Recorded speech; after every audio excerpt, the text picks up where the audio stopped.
Good morning, afternoon, or maybe evening, depending on what part of the world you're in. And welcome to another episode of the 40% Better podcast. Today's topic is asking better questions. And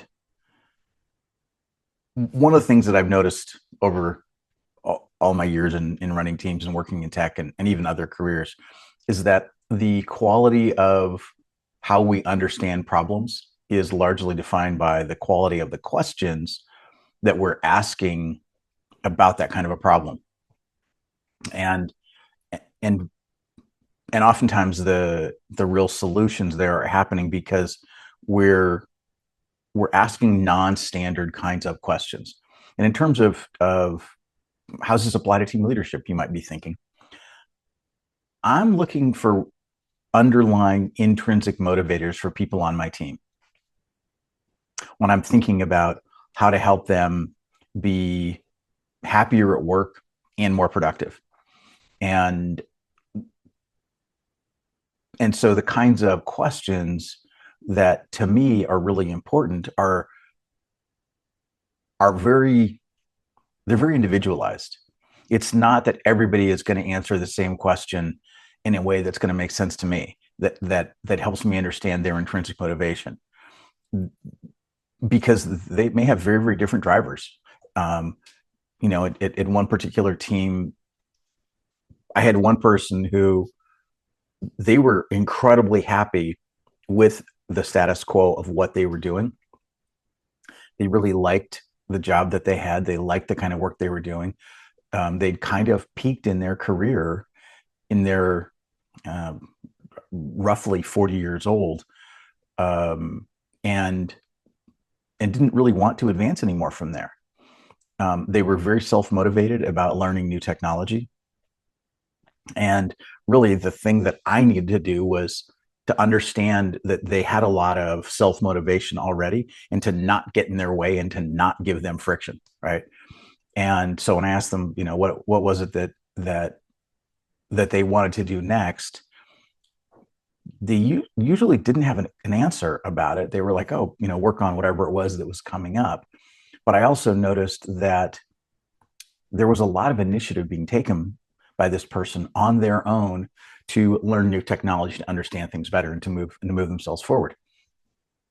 Contrast with that with someone else on the team, what I realized was that and this is someone who was kind of shy introvert, I realized that they actually wanted to be able to be comfortable and relaxed speaking up more in front of the team. And so the kind of work that I did with them and the coaching and the guidance and the opportunities that I provided for them were all about getting them more comfortable speaking in front of the team and sharing their ideas and not being nervous about contribution to the team. That allowed them to advance and to get a lot more confident and have a lot bigger contribution to the team's progress and to how successful we were as we were moving forward. Because when people are intrinsically motivated because you figured out how to remove blockers, they bring more to work, they bring more to the team, they really level everybody up. And that's the win that I'm looking for. To do this, number one, I had to let them complain. I had to frame our one-on-ones as sessions for them to complain. And then I had to be able to ask questions about what was going on, what was around that. And I never took their complaints personally, because what they were complaining about wasn't about me per se as a human being. It could be that I wasn't giving them the right opportunities. That's entirely possible. And when I realized what they wanted, then I wanted to give them those. I was like, oh, okay, well, great. Let's figure out how to get you into that place, right? This is the communication opportunity when they're complaining or they're speaking their desire, right? Because there's when somebody complains, part of what's going on in that is they're saying, I really want this thing, I have this great desire, but I can't get there. And sometimes when they're saying that, the the reason they don't know how to get there is because as the team lead, I'm the friction and I'm in the way and I need to do something, right? And it may be that I'm consciously have been the friction, or maybe it's unconscious. Maybe I didn't know any better, and And now that they're actually talking about it, I'm like, oh, wait a minute, of course I can help you solve this problem. Let's do this, right? um, and so I don't see the complaining of the team as being a bad thing. I think it is being really educational and helpful for me. And part of the questions is, okay, well, how can I make this better, right? What do I need to do to make the situation better for this person? The context is very broad on this, um, but it's always about asking, what is it they want to do? How do they want to do it? Why are they inspired by this thing? Um, and like I've had people say, hey, they wanted to, they're bored doing whatever it is they've been doing. They want to do something new. And I say, okay, great. Well, can you tell me more about why you're bored with this stuff now versus however long we've been working together? Or if if I inherit a team, how come you weren't bored when you were working with somebody else previously? Right? There's no bad answers there. They're all good answers because they all help me understand the context better. Okay, great. What is it you'd rather? What do you want to be doing? Right? Where is your attention right now? And how can we leverage that to help the team operate better? Right? How can we have that be a net win, um, rather than some kind of zero sum where someplace else loses out? And and so that's the conversation, right? And so I need to ask, I need to understand, I need to be able to really get inside of their head for a bit to help them to achieve what it is they want to be doing. And also my goal of having the team operate better, right? Have the team operate better and everybody's happier. And so the the questions have to be more than just surface. And so, why is this thing interesting? Oh, because now I'm more interested in whatever it is than what I've been doing, right? Or the stuff that I've been doing has become kind of rote because I've been doing it for so long now that frankly it's boring and we don't really have any kind of interesting technical challenges that really have me feel like I really got to work at this mentally and I'm looking for a new thing to add to my skill set. Awesome, great, wonderful answer. Let's help make that happen. Because as I've said 1,000 times now, people that are intrinsically motivated, like they're internally motivated to be doing something, they they they do better quality work and they do higher volume work. And that's what I want from my team, right? And by volume, I don't mean they're spending 12 hours a day working. Um, I mean, they figure out how to get tasks done in the development cycle faster. And so more product comes out at the end, right? The thing that used to take an hour, they figure out how to get it done in 10 minutes. And and then great, now they get something else done. They get three things done and it's only been an hour. And and that's the win because they're finding efficiencies in process. When people are intrinsically motivated, they find efficiencies. And so I really want to ask different kinds of questions. And I also want to be able to leverage other kinds of knowledge, outlier data, uh, to see if that will help them. And not just be stuck in, oh, this is the standard narrative, right? Because the standard narrative is safe and easy, and it's the kind of knee jerk action that people give to questions. But if there's anything we've learned from history, it's that sticking with the standard narrative is how careers and companies die, because the outlier data is where things are changing rapidly and things are happening, and that's where the wins are going to be, right? It's that old Wayne Gretzky hockey thing. You don't go to where the puck is, you go to where the puck is going to be, right? So you have to be able to see the future a bit, take a risk, right? Have an educated guess. Again, ask different kinds of and ask better questions to be able to see into the future, to get some other data points to go, ooh, that's interesting, right?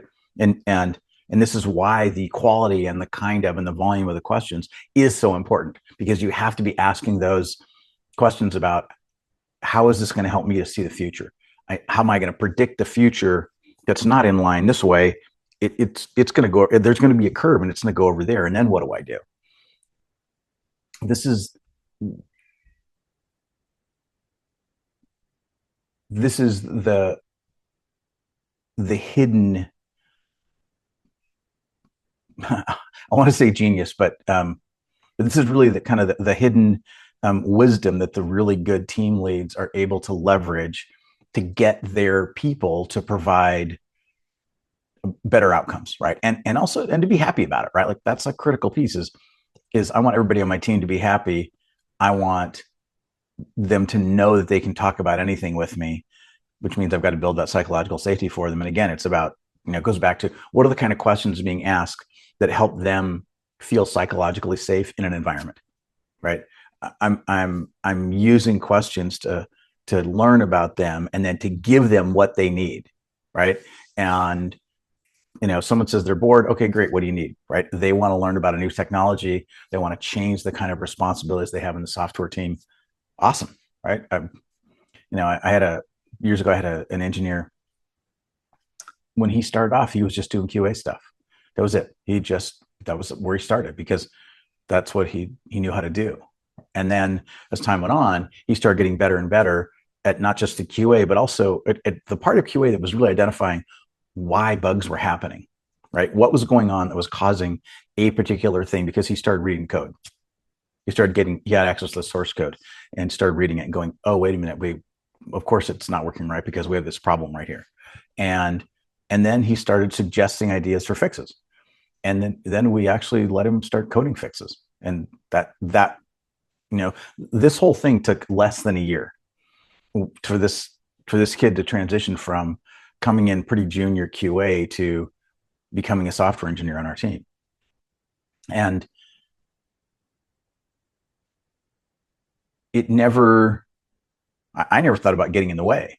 I was like, yeah, if you want to advance your skills and you want to move in this particular direction to be able to be a coder, great, right? Win.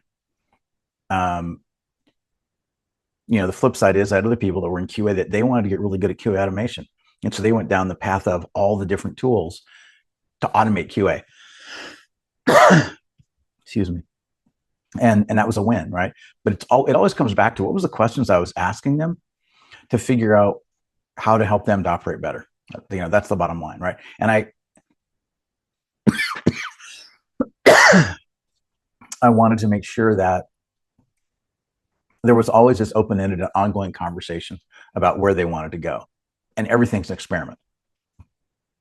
They say they want to try something. I'm like, great, let's get you more understanding and knowledge and depth in that area.